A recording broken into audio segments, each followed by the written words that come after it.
associate. For today's session, what is it about? It's going to give you a basic idea of what are the FCRA rules in case you plan to raise funds, through foreign sources. Then what are the compliances? What are the minimum requirements that need to be fulfilled before you accept a donation from any foreign company or any foreign donor? So that would be a major takeaway. You would know about, what basic formalities have to be completed once you have a registration, what are the compliances that you have to take care of, and also there will be certain points which we would be highlighting which one needs to be careful about, because the Ministry of Home Affairs is really getting strict and has been taking action against people who are defaulting with FCRA rules. So that is the session. Also, we'll be sharing a list of resources with you, which will help you, in your registration process, compliance process, and also the SBI bank account opening, which is like a major concern for most NGOs at this point of time. So yeah, that is all about the session, and we'll just start. Greno, can I start, or are we waiting for some more people? No, you can start. Sure. Okay, so first is a basic introduction to why FCRA and what is FCRA. So now FCRA basically is this law introduced by the government of India to regulate the flow of foreign money into India for welfare activities, and especially NGO related activity. For commercial purpose, there is already a law which exists, which is the FEMA law, which takes care of money which comes for business purpose and industrial purpose. But for welfare activities, the government has introduced FCRA. If I have to summarize the three major, purpose for which it was introduced, one is to regulate and monitor what money is coming into India. Secondly, seeing that it is utilized actually for the welfare of the society and for legitimate objects of the NGO, which is taking money from foreign sources. And last is the money should not be used for any purpose, which is against the interest of this nation or detrimental to its sovereignty or integrity. So that is why this whole law was introduced. And yes, it is applicable to every NGO, whether a trust, a society, or a Section 825 company. Any NGO who plans to receive funds from a foreign donor or a foreign country, they need to have a FCRA registration in place and need to comply with the law once there is a registration. Now, why is FCRA such a big thing today? Firstly, as I told you, you cannot get any foreign donation, and right now we all know that most NGOs are facing this financial crunch, and getting money from foreign countries would help to a great extent. So if you need money, you need to have FCRA. Secondly, if you already have a FCRA, why is it now more important to know everything about FCRA? Because the government is getting really strict. They are being, they are scrutinizing cases also when there are applications for registrations or renewals. Now the department is very strict. They make, calls to the director, trustees, and they're taking all sorts of information. And recently there are cases, where the registration or the renewal has also been rejected. Also, any non-compliance, a simple non-compliance as not filing a return or not giving the required information at the right time can lead to cancellation of an existing FCRA registration. Based on numbers published by a newspaper, at least 8,000 NGOs have lost their registration, and the Home Ministry has cancelled it due to non-compliance with the law. So all in all, the main point is that the Home Ministry is really getting strict. So we need to be vigilant, and we at least need to know what the law is and basic compliances. We will be running you through the basic compliances, so you'll get a fair idea of what are the compliances that you need to do once you have a registration. And also, the FCRA has a database on its website where everything is provided, like your compliances, if you have defaulted, if your registration has been cancelled, there is a bank of information. So it does affect your credibility in case you default or you non-comply with any provision. So that's why it is very important to know what are the obligations that are placed on you once you have a FCRA registration or once you're willing to take a foreign donation. In case you all have any question on this slide, please feel free to drop it in the chat box, and Rena and I will take it at the end of the session. Moving to the next slide. Now, the question we often get, and also we got in most of the registration forms, that what is foreign contribution, or what is the broad range of money that comes, what is covered in FCRA. Now, to put it there, everything that you get from a foreign source is covered under FCRA. And even if you get it to someone else, say a foreign source gives it to an Indian party and you get it to an Indian party, that is also covered. So the most important thing for FCRE, the starting point is the source of your donation. Now that donation can be currency, it can be Indian currency or it can be foreign currency. It can be any article or asset that is a donation in kind. Okay, unless it is a gift which has a value up to 1 lakh is exempted, and it can be any security. Now, when I say security, it covers everything, Indian security as well as foreign. It can be shares, stocks, mutual fund, debentures, all of these are covered. Whatever is covered under the Securities Act in India. So anything that is coming to you from a foreign source will be scrutinized under the FCRA regulations. So you can see there are 3 bullet points: currency, article, and security. Now, what is not covered? Say you are rendering services, or you are conducting a workshop, or you are an NGO who sells products. The money that you receive for your products or your services will not be covered under FCRA because that is in the ordinary course of business. So, any service fee or remuneration for product or a workshop will not be covered in FCRA. You do not need a registration for that, and neither you have to report that. One important thing which most NGOs miss out is the interest that you earn on foreign currency. Say you got a foreign donation, you placed it with the bank, and you get an interest either in the current account or say you made an FD out of it. That interest is also a foreign contribution, and that also is, to be used, and all the compliances have to be done. So the utilization has to be as per the FCRA norm, and you have to also report the amount of interest you earn. So that is the whole foreign contribution part. To summarize it, any donation in kind or money or stocks or shares, what is excluded is fees for service and goods. And last is any interest you earn or any other income you earn on these foreign contribution is also foreign contribution. Moving to what is a foreign source, how do we know whether money coming is a foreign contribution or not? You need to check the source. Now there are these points listed here. I will summarize it in one line. Any entity, organization, institute which is government, public, or private that is incorporated outside India is a foreign source. Okay. It can be a government agency, it can be a government, it can be any international agency, company, trust, association, whatever is the legal structure, anything outside India is a foreign source. Also, one thing which needs to be taken care of is any company which is a subsidiary of a foreign company. That is, if this, more than 50% of the shareholding, which is more than half of the shareholding, is owned by a foreign company, then that company is also a foreign source, even if it is registered, incorporated in India. So this is something one needs to pay attention to. If you have an Indian donor who's coming to you and saying, "Hey, I want to donate," please do always check the financials of that company. Do take a declaration that they are not a foreign source nor a foreign subsidiary. This is something which one has to be really careful about. Now, there are certain exemptions to foreign source. One is there is a list of agencies and institutes that are listed on the FCRA website. They are mostly related to the United Nations and the World Bank. Any money that comes from these organizations is not, under this act. So they are not a foreign source, and the money that comes from them is not a foreign contribution. The next thing, an Indian NRI who gives you money out of their personal savings through normal banking channels, it is not a foreign source and not a foreign contribution. What do you do as an NGO is you need to be very sure that they hold a valid Indian passport. If they don't have an Indian passport, then they are not exempted. They will be a foreign source. Also, again, here I would just like to, give a very important tip or an input based on what we practice, at Atma. You should always have a simple declaration for any donor. You can keep a material amount, say about 50,000 or say about 1 lakh, and have a declaration in place. Do list down who are your donors, like, if you are a foreign company or you are an Indian citizen who's given up their citizen, if you're an Indian NRI, do you have a passport? Make the donor select, the scenario in which they fit and take a declaration, because documentation around donation is something which the Home Ministry is scrutinizing of late. So it is very important to have a tight documentation around it, that who your donor is.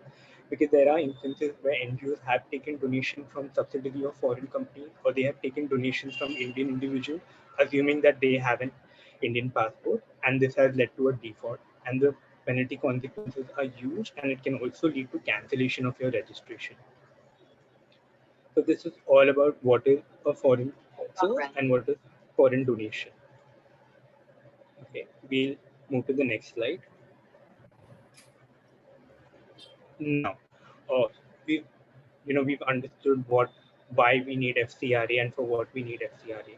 Now there are two options that an NGO has. First is registration, and second is prior permission.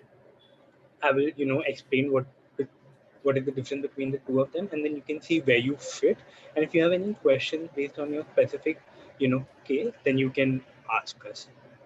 Now, for FCRA registration, to get an FCRA registration, the NGO has to be either a registered society, it can be a trust under the Indian Trust Act, or there are states which have their own acts, like Mumbai will have the Maharashtra Act. Okay, so you will be registered with the Charity Commissioner. Same goes for Gujarat, and you can also be a Section 8 or Section 25 company. That is a company which is incorporated under the Companies Act 2030, or you can be a company which was registered under 1956 Act.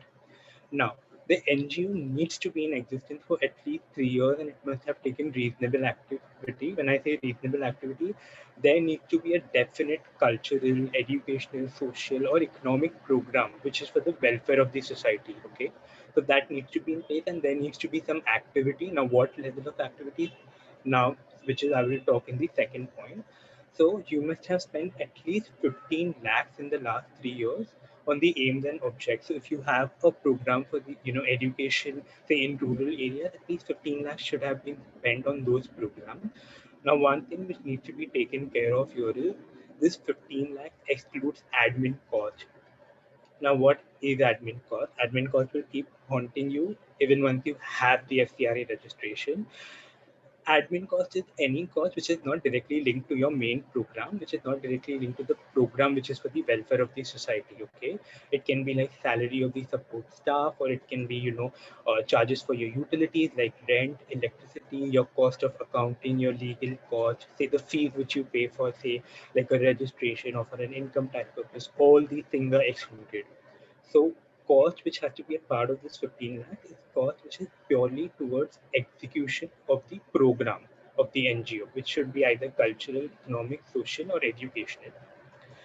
Another point which needs to be taken care of, if you're including capital investment, say cost of an asset like an office which you bought or laptops which you bought, you will need a declaration from the chief functionary that this is actually for the program purpose, and this is which will be used for the program for which we need the FCRA registration. So the two main points are, one, you need to be registered. Another is you need to be there for 3 years with reasonable activity, and for which you would have spent 15 lakhs.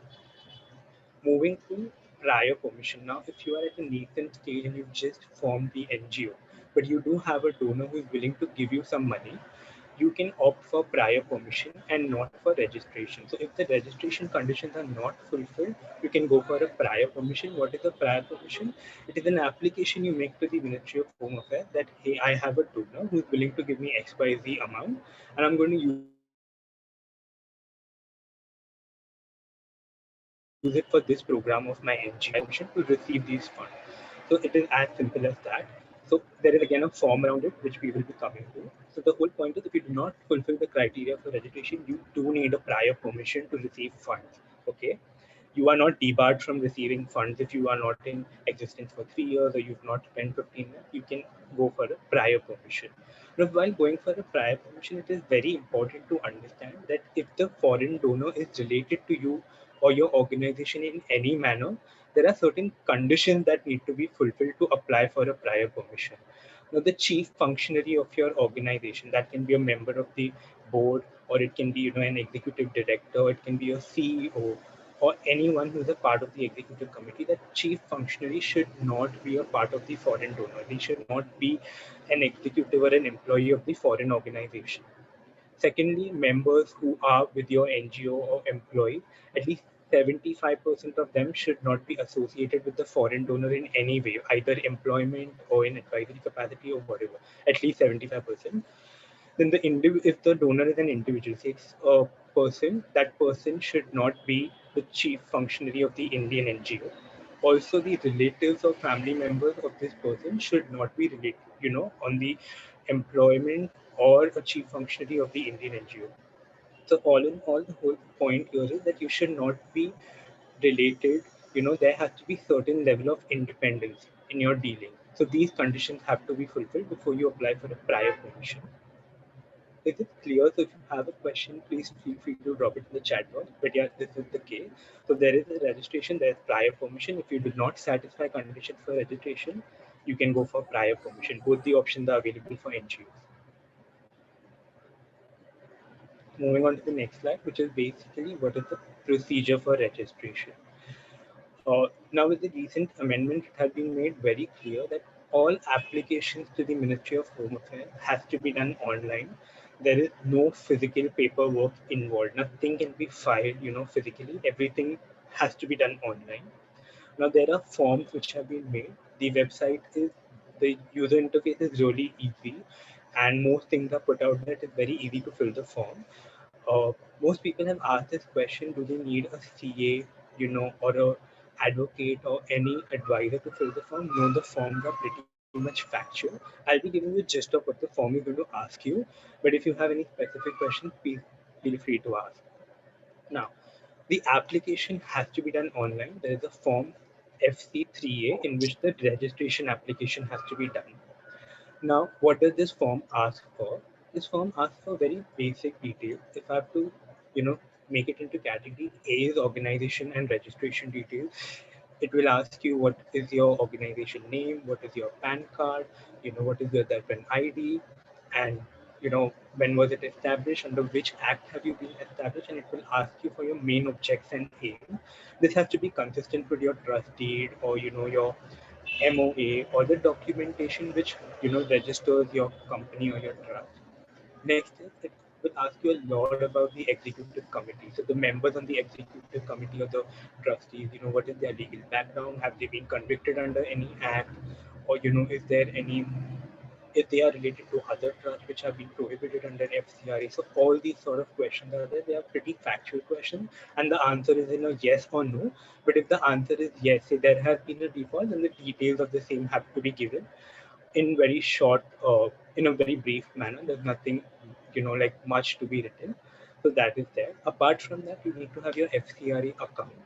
Uh, now, most of you all may know that last year in September 2020, there were these amendments which came from the FCRA. And one of them, the most important one, was opening the FBI FCRA account. So you need to have a FBI FCRA account. The details of that have to be put in the form. That's it. And apart from that, you have to give information if you've ever applied for FCRA registration, has it been rejected, or then what was the reason. So this is the form in a nutshell. It is a very basic form, factual form. You don't need assistance of any advisor. But if you're not sure about something, then yes, you can always consult your stat auditor. You can take assistance of a CA. Now, before you go for this registration, there are three important things you need to have in place. One is the Darpan ID, unique ID, which has to be, for which you need to register on the Niti Aayog website and get it. Second is the SBI FCRA account. If you don't have this account, you have an FCRA with some other bank, will not work. You need to have it with SBI, and you also need to have it only with the New Delhi branch. We'll be coming to the SBI bit, towards the end, and I'll be talking a lot on that part. And last is all your members of the executive committee need to have an Aadhaar. So the form has a unique feature wherein once you enter the Aadhaar and the name, the Aadhaar is verified automatically on the spot.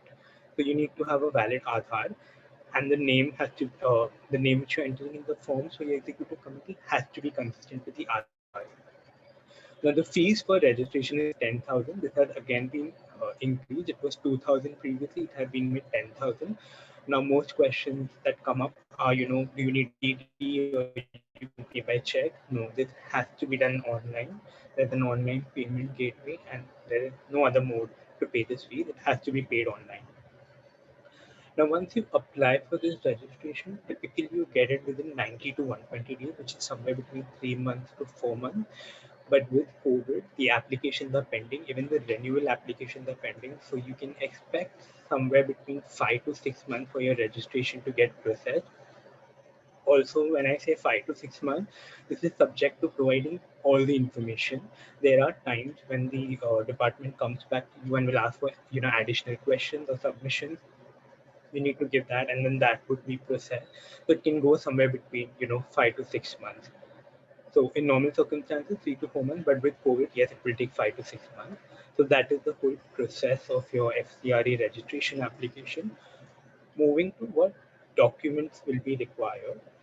They're pretty simple, and these documents will be readily available with you. One is whoever is your chief functionary. Chief functionary is someone who will be signing all your communication correspondences with the FCRA team. So you need a JPEG image of their sign and stamp. You need self-certified copies of your registration documents. If you are a trust, then what was being given by the charity commissioner to you, that document, evidencing your registration and your registration number. You need a memorandum of association in case you are a company, or as if you are a trust or a society, then the trust deed or the society registration deed. You need to have an activity report. This is usually what you put in your annual accounts. What was the program, what was the impact, how many beneficiaries were reached, and what was the amount spent. So all those things. And apart from that, you need your annual audited account. These accounts have to be audited by a chartered accountant, and then only they are valid to be submitted to the FCRA. So these are the documents that will be required. Apart from that, when you apply, you also need to have a clear-cut bifurcation between what was your program cost and what was your admin cost. The form does ask for that specifically.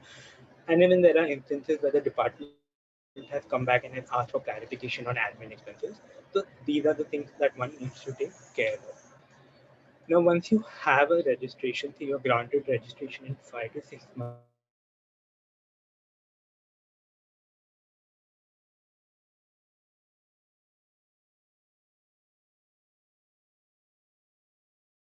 there's nothing which is much different from the registration form.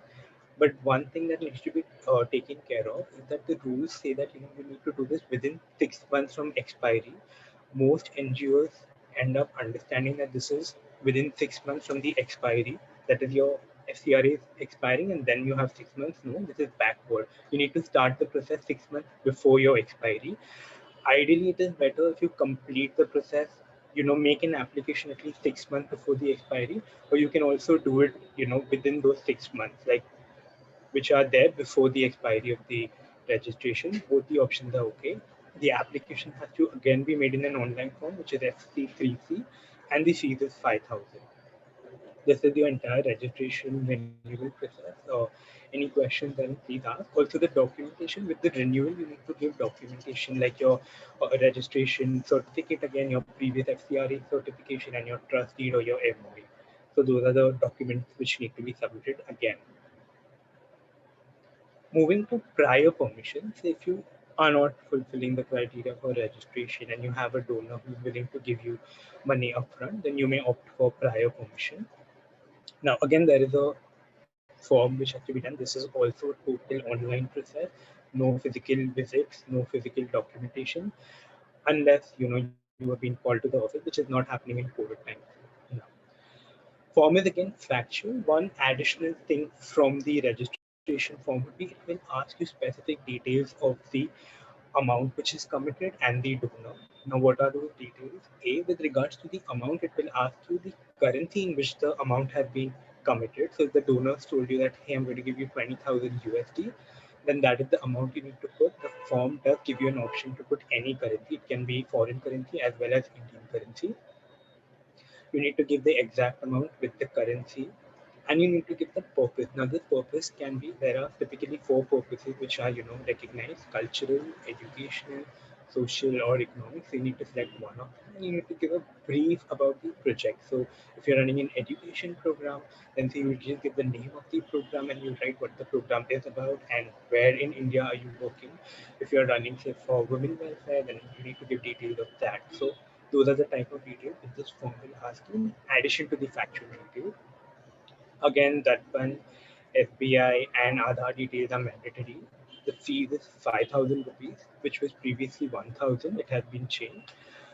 Again, prior permission typically takes less time than registration, but based on practical experiences and what is happening within the sector, of late the same period is being used, taken for both registration as well as prior permission. So again, in COVID times, you can expect it within say 5 to 6 months. Okay. So moving on to documents required, again you need the stamp, sign, registration document. Now one document which is very specific to prior permission and which is the main part of this application is the commitment letter. Now what is the commitment letter? I would like to talk a bit more about this because most of the times, the department comes back, asking you questions or rejecting because your commitment letter is not proper. Now, a commitment letter is nothing but a very simple letter where the donor has to give it to the NGO on their letterhead that, hey, this is the amount we wish to donate and for this purpose, and we are ready to donate it as on this date. The commitment letter then has to be submitted along with your application. Now, what are the mistakes? Usually say your commitment letter does not specify the currency. It just says 40,000. You need to specify the currency. It does not specify the purpose. You need to specify the purpose that we are funding this program of yours. So these are the things which need to be taken care of, and it has to be on the letterhead of the donor and has to be signed by their, either their director or whoever is a part of the executive committee and has the authority to sign. So any authorized signatory. Apart from that, you need to have a project report. A project report is nothing but, as I told you, brief details of the project. What is the project about? What is the work you're doing? What is the impact you're trying to reach? So those things have to be mentioned in your application. Apart from that, if if the NGO or the trust or the company which is applying, whether different private companies can apply for FCRA registration, they are functioning as an editor or owner of some print or publication, and there are certain additional requirements. But a normal NGO which is working purely for welfare of the society, there are no additional requirements apart from this. Now, there is a misconception that once you have a prior permission, you can keep taking amount, from donors till the time you get a registration. No, prior permission is for a specific amount and from a specific donor. There are two things which one needs to take care of. One is you cannot take donation from other donors. Second, say you had a commitment for 20,000 USD, the donor has given that to you. You cannot take additional 5,000 USD from the same donor as well. You need to file a fresh application. So the two things which should be taken care of is specific amount and specific donor. Also, the prior permission remains valid till you have utilized the amount which you have got through prior permission. So till then, you have to also comply with the FCRA compliances that come with the prior permission. We'll be coming to the compliance. So this is a summary of your registration and prior permission process. Any questions, please do drop it in the chat box. We'll take it after the PPT logo.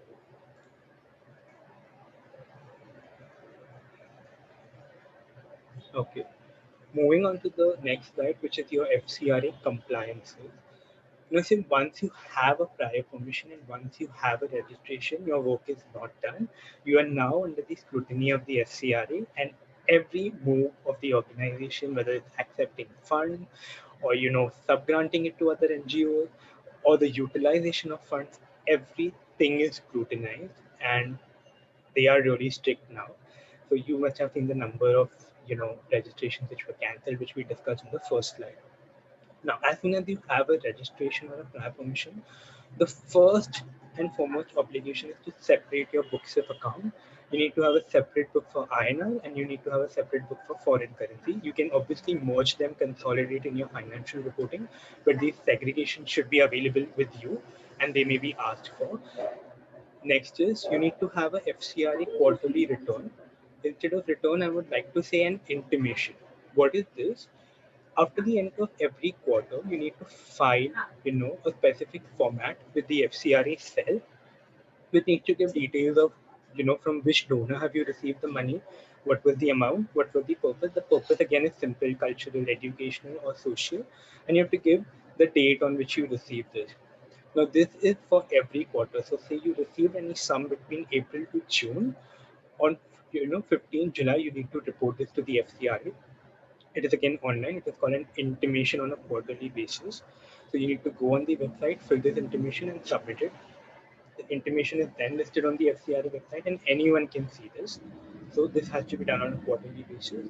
Next is the annual return. This is a very important part, and recently we've heard of cases where if the annual return was not filed within the specific due date, The consequences have been 1 lakh penalty as well as you know cancellation or suspension of the registration. So this is a very important part.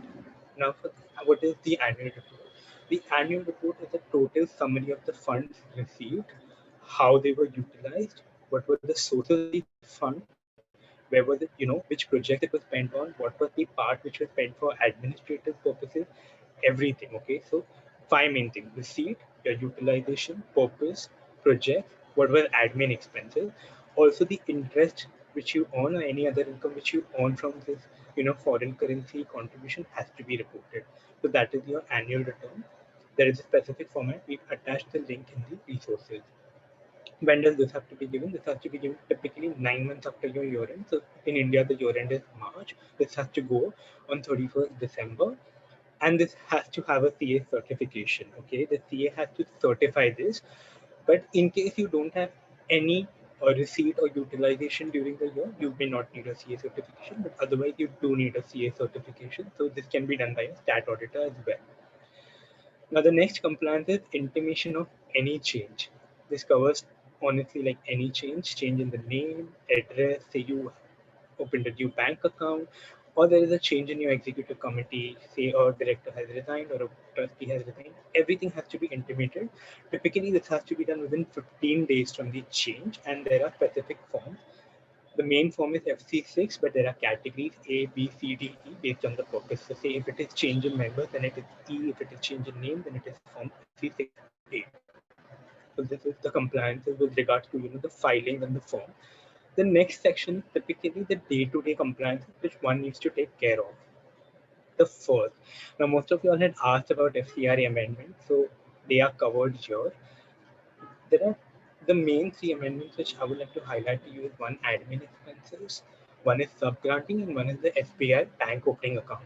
Now, admin expenses, whatever foreign contribution have been received during a year, only 20% of that can be used for admin expenses. I've explained what is admin expenses already, like salary of support staff or say salary of executive committee members who are not directly working at ground level, or your utilities which are rent, electricity.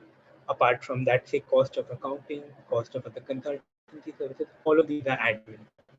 Okay, so your admin expense cannot be more than 20% of the foreign contribution that you received during the year. That has to be taken care of. There are penal consequences. There's a penalty of 1 lakh, and all penalties are structured in a way that is 1 lakh, or there are specific percentages which range from 2 to 10%. So whichever is higher out of any of these. So either 1 lakh or the percentage of the contribution that is received. Apart from that, fixed assets. When you are acquiring assets out of FC fund, FC means foreign contribution fund, you need to have proper documentation around their purchase, sale, disposal. Also, when you sell these assets, the money that comes from sale of these assets has to be deposited in the foreign contribution account, which is the SBI FCRA account. You cannot deposit this money into your normal INR account, so that can also be a default. Apart from that, from the FCRA account, the cash expense of the withdrawal has to be only 2,000 per day. You cannot exceed this limit. That again can lead to a default. So this is about assets. Apart from that, sub-granting, there was a very common practice within the development sector wherein, an entity would obtain funds from a foreign donor and then pass it on to another entity which has a FCRA registration but does not have access to donors. So this was a very common practice. This has been stopped. You cannot do sub-granting. Any money that is received by you from a foreign source under the FCRA Act cannot be transferred to another NGO. This is one of the most important amendments which have to be taken care of. So before this was a common practice, but henceforth it has to be stopped. The last is documentation. So the part of the documentation, one has to be very careful with the entire documentation trail. Right from your donation request till you receive the fund, everything has to be documented to justify that it is a foreign donor or it is an Indian donor. There are multiple cases where an NGO has taken donation from an Indian donor without knowing that they don't hold a passport, or say they are a subsidiary of a foreign company, which has led to cancellation of their registration as well. So this needs to be taken care of. Please ensure your documentation is to the point, whether it is assets, it is your quarterly return, annual return, your donation request letter. Also, it is advisable that you have a memorandum of understanding or a contract with the donor, when the donor should also specify the purpose of the donation. This is also something important, and always take a declaration whether the donor is a foreign source or not. So these are the two sections. One is the filing and one is the day-to-day compliances which you need to do. This is not an exhaustive list, but yeah, this covers most of the important parts. For the exhaustive list, we've attached the FAQ at the end of the PPT. You may read that, and if you have any questions, you can always come back to us. The last and the most important one, if I may say so, which is at the moment most NGOs are struggling with their SBI account opening, or if they have opened the account and they are struggling for the operation and transaction related bit. I won't take much time. I'll quickly summarize this. If you are an existing FCRA registered NGO, then the last date by which you should have got the SBI FCRA account was 30th June. If you are an NGO who wishes to apply, then again you need a FCRA SBI account. So your process does not start from registration. Your process actually starts from opening the SBI FCRA account. So that needs to be taken care of. Also, please note that the SBI FCRA account is not open like any bank account within 10 to 15 days. It is a typical process which takes at least 30 days and can go up to 45 to 50 days, is what we've seen within the sector. Now, what is the procedure? We'll just summarize a few important points of the procedure.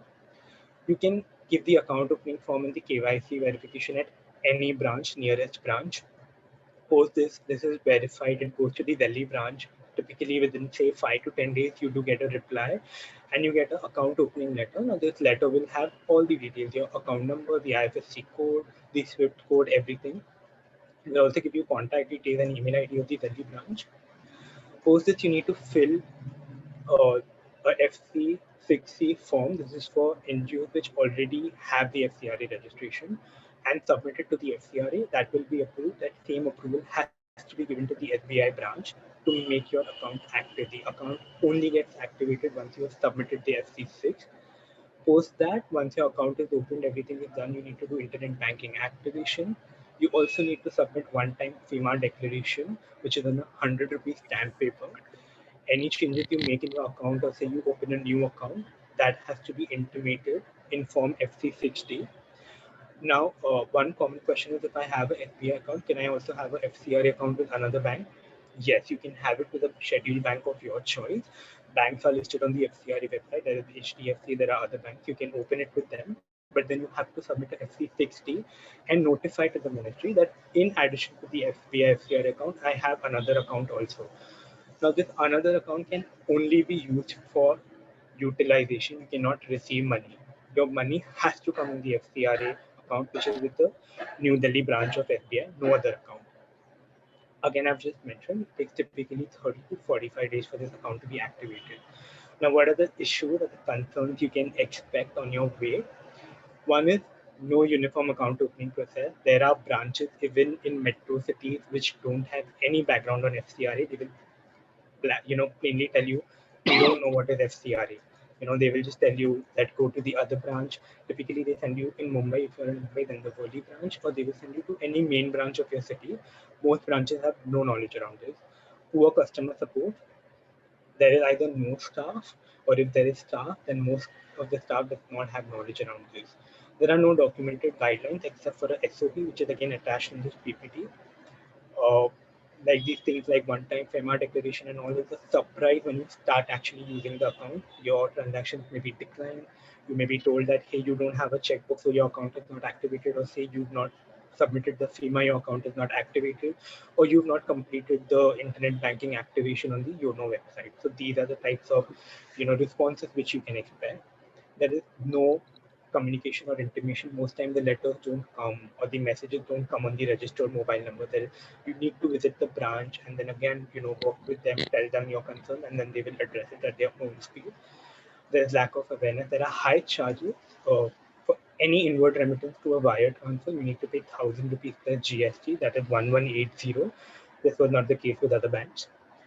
Net banking is as good as non-existent. You will have to then go and do an RTGS or an NEFT. Very few NGOs are able to seamlessly operate the net banking, and there are operational and transaction issues on a day-to-day basis. transactions are declined or the money does not come within time or the money has come from the donor but it is on hold. So these are the sort of things you can expect. So that is your FCRA account opening, and this is a list of resources where we, try to cover articles, forms, regulations, or whatever were discussed in the previous slide. So you can refer to this, and if you have questions, we'll be happy to answer. So yeah, that is all from my end. Grana would like to take it forward with the questions. Thank you, Anuj. Yes, I'm just quickly going to go over some of the questions. Um, I think, can you take this one? What are the implications of the recent FCRA amendment on NGOs? What will happen to foreign NGOs with their office or counterpart in India in the context of no intermediary between the foreign entity and the recipient entity? Yeah. So see the major amendments which have come as we summarize it here. One is your SBI bank opening, one is your admin expenses, and the last is no sub-granting. So I'm assuming this question is around sub-granting. Say, if you've received funds, you cannot transfer it to any other NGO. Also, the question is that you are an Indian subsidiary or an Indian branch of a foreign entity. If you are receiving funds for welfare purposes, again, you need to have a FCRA. If you don't have, you cannot receive. If you are receiving for commercial purposes, then you need to comply with CMA. So I hope that answers the question.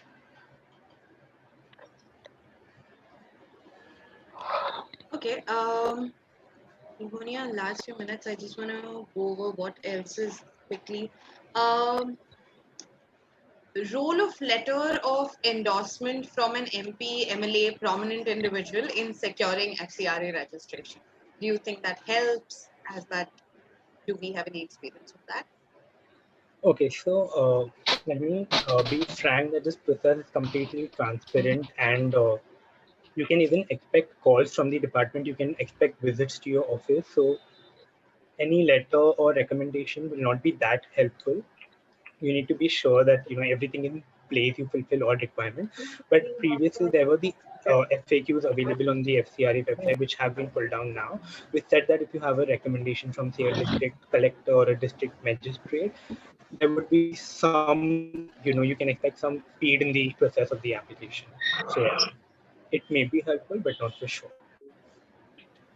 Okay. I think this was referring to the quarterly intimation.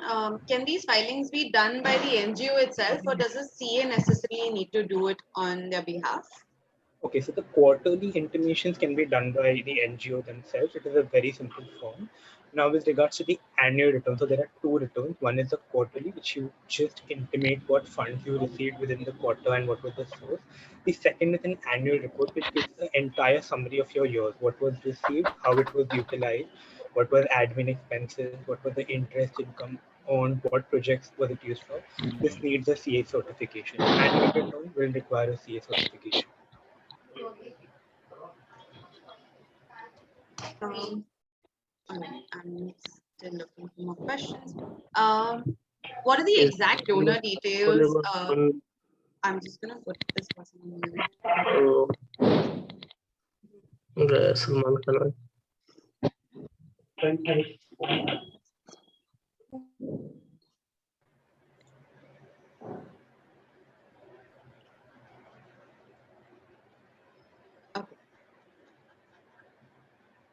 Okay. What are the exact donor details that the NGO needs to maintain the reference of FCRA?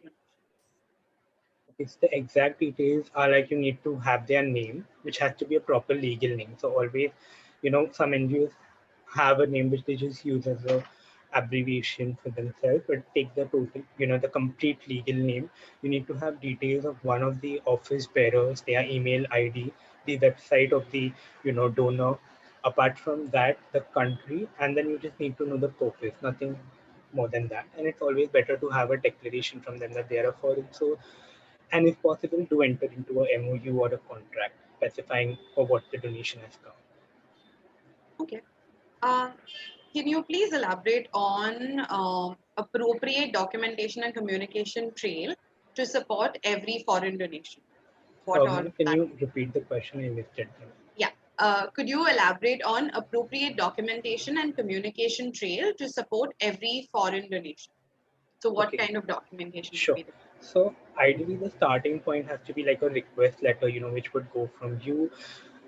Then always keep the mails which come, that they want to fund this project or whatever negotiation is happening between you.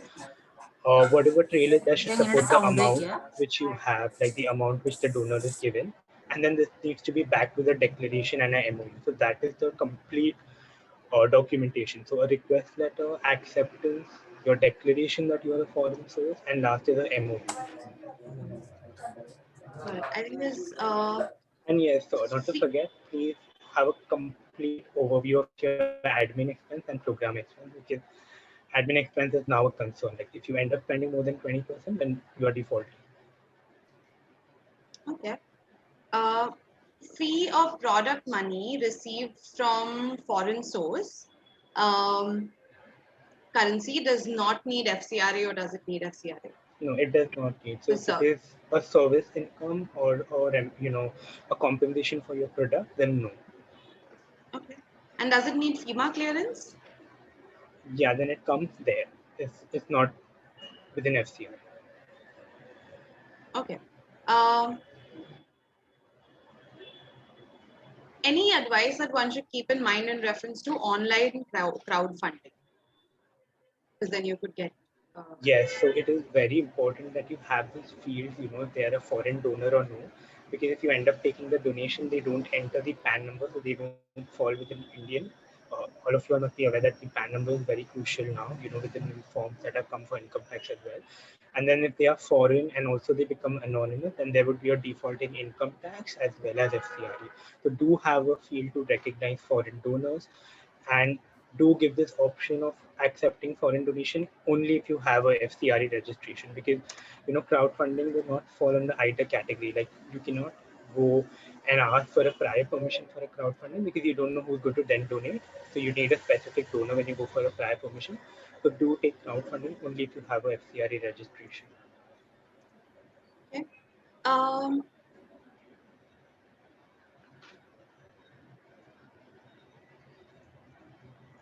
okay. What is? Oh, you have talked about different formats that need to be created for donors, etc. So, is it possible to create a toolkit including all these templates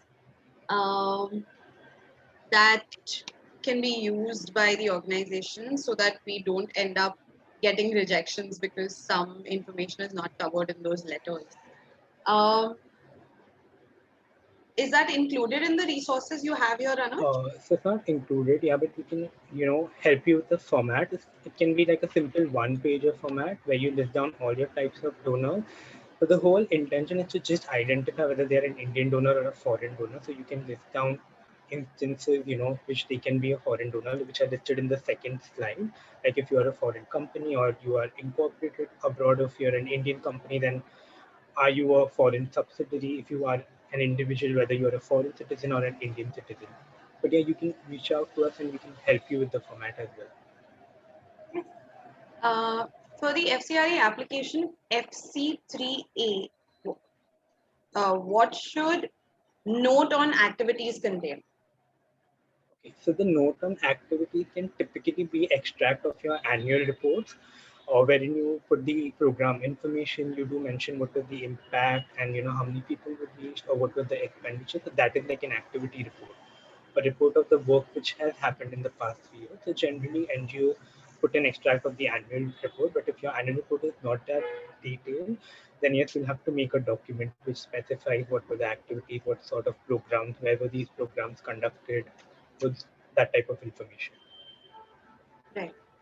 And I think some of these, like the resources, are also going to be shared with you, so you can find some of these there as well. I have just put the feedback form on the chat. That also allows for you to like add any other questions that might have not been answered here. If you have any additional support that you need, you can put it in there, and I would come back to you then. Um, are there any last questions that you feel I missed and you want me to say it? Uh,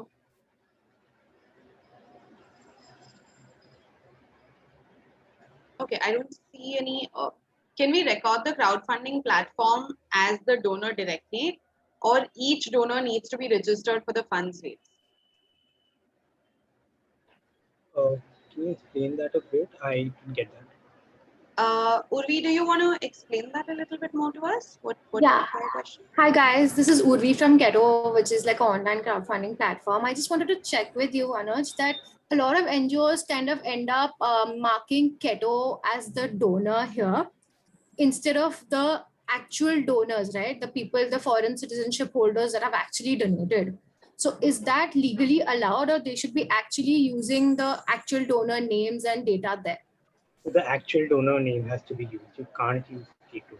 That's right, right? They'll have to use the actual Yes. donor data. Yes. Awesome. Thank you so much, Anuj. Urvi, thank you for bringing up that question, because I guess a lot of NGOs are making that mistake, and it's great A that it's lot, coming from right. somebody from Keto who wants to say that, hey, don't make that mistake. All right, I think that's about it. I guess I've taken as many questions as I could. You all can, again, like I said, fill the form, give us feedback, yes, but also like add any questions that you feel weren't answered. If you all need any more support, we're here. Thank you so much, Anuj. Thank you for taking the Thank time you. Thank you, everyone. to, like, you really did give us like your experience of doing this, like Atma's experience of doing it, and that's very, very helpful. And obviously, like any organization that would like us to sort of walk you through it, talk to you, any other questions you'll have, feel free to let us know. Thank you so much. See you all next time. Thank you, everyone. Thank you.